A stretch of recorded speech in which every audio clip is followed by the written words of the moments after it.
스티브 잡스의 사람들이 왜 그렇게 열광을 하는 것일까?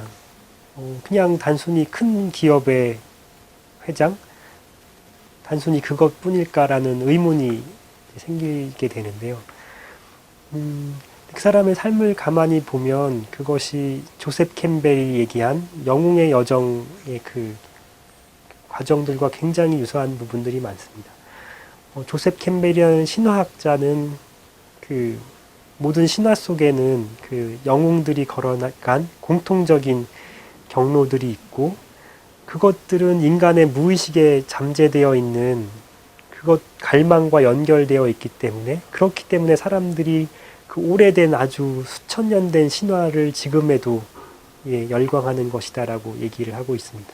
거기서 더 나아가서 최근에 만들어지는 여러 가지 그 스토리텔링들도 바로 이러한 신화의 구조들을 담아내고 있기 때문에 사람들이 거기에 깊이 빠져든다고 얘기를 하고 있죠.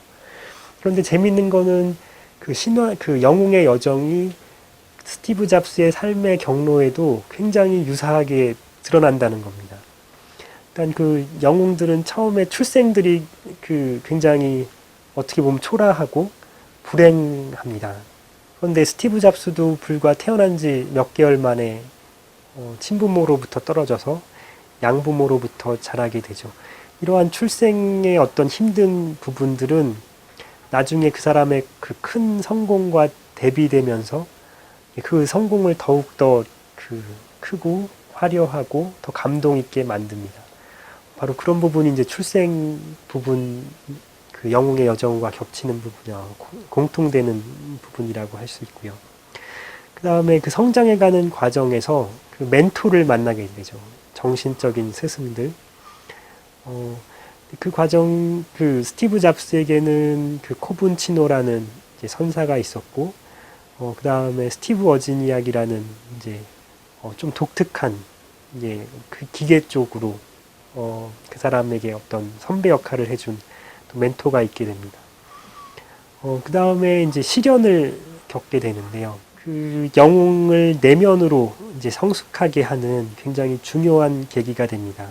잡스의 경우에는 이제 자기가 만든 애플로부터 쫓겨나서 넥스트라는 회사를 창업하게 됐고 또 픽사를 인수하는데 처음 몇 년간은 굉장히 경영이 힘들었죠. 그래서 개인 돈으로 그것들을 거의 메꿔가면서 이제 더 그 상태로 진행됐으면 거의 파산까지 갈 수도 있는 그런 힘든 상황까지 몰리게 됩니다. 그런 시련의 과정들을 거치면서 내면적으로 성숙을 하게 되죠. 영웅의 여정을 더 흥미롭고 긴박감 넘치게 하는 것은 경쟁자들이 있기 때문인데요. 스티브 잡스에게는 초창기에는 이제 IBM이라는 거대 기업, 마치 다윗과 골리앗 같은 그런 이제 IBM이 있었죠. 근데 그 역할을 충실히 이제 마이크로소프트의 빌 게이츠가 이어받게 됩니다. 스티브 잡스와 빌 게이츠는 태어난 연도도 똑같고요. 그 다음에 굉장히 공통점들이 많습니다. 부인의 나이도 그렇고, 그 다음에 그 재산도 서로 엎치락 뒤치락 해가면서 하고 있고요. 그 다음에 그 산업 전체에 미친 영향면에서도 그렇고, 이 빌 게이츠와 스티브 잡스의 경쟁이 그 영웅의 여정을 더 흥미롭고 풍성하게 만들어가고 있습니다. 굉장히 심한 시련을 겪게 되는데 영웅들은 거기에서 바닥을 치고 다시 일어나게 되죠. 스티브 잡스 역시 그 황야에서 15년을 보내고 나서 다시 애플로 복귀를 하게 됩니다. 그런데 거기서 더 큰 또 시련이 하나 겹치게 되죠. 이제 췌장암을 앓게 되는데요. 그 췌장암을 또 극적으로 극복하고 다시 애플로 복귀를 하게 됩니다. 그 영웅의 여정은 이런 시련들을 거치면서 이제 그 어떤 보물섬들을 발견하게 되죠. 그래서 거기에서 보물들을 가지고 다시 원래 출발했던 원점으로 자기의 고향으로 귀환을 하게 됩니다. 마치 오디세이처럼. 그 보물들, 스티브 잡스에게 보물은 아이팟, 아이폰, 아이패드였던 거죠. 많은 사람들이 스티브 잡스에 열광하고 또 따라하고 싶고 또 배우고 싶어 하고 굉장히 그 사람에게 열광하는 큰 이유는 그 사람의 삶이 영웅의 여정과 굉장히 닮아 있다는 부분입니다.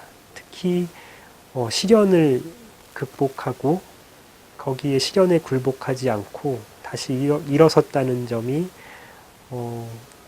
사람들이 그 사람에게 더 빠져들고 열광하도록 하는 가장 큰 이유가 아닐까 그렇게 생각을 합니다. 스티브 잡스는 스탠포드 연설, 21세기 최고의 이제 연설로 꼽히고 있는 연설에서 다른 사람이 만든 도그마에 빠지지 마라 라고 얘기를 합니다. 그리고 가슴과 직관을 따르라. 당신의 가슴과 직관은 이미 알고 있다 라고 얘기를 합니다. 우리 가슴 깊은 곳에는 무한한 가능성이 있고 단지 근데 생각 때문에 자기를 규정하는 생각들 때문에 그것들을 발휘를 못하고 있는데요. 그 생각 선입관에 빠지지 말고 가슴과 직관의 소리를 듣는 것 그것이 가장 중요한 부분이 아닐까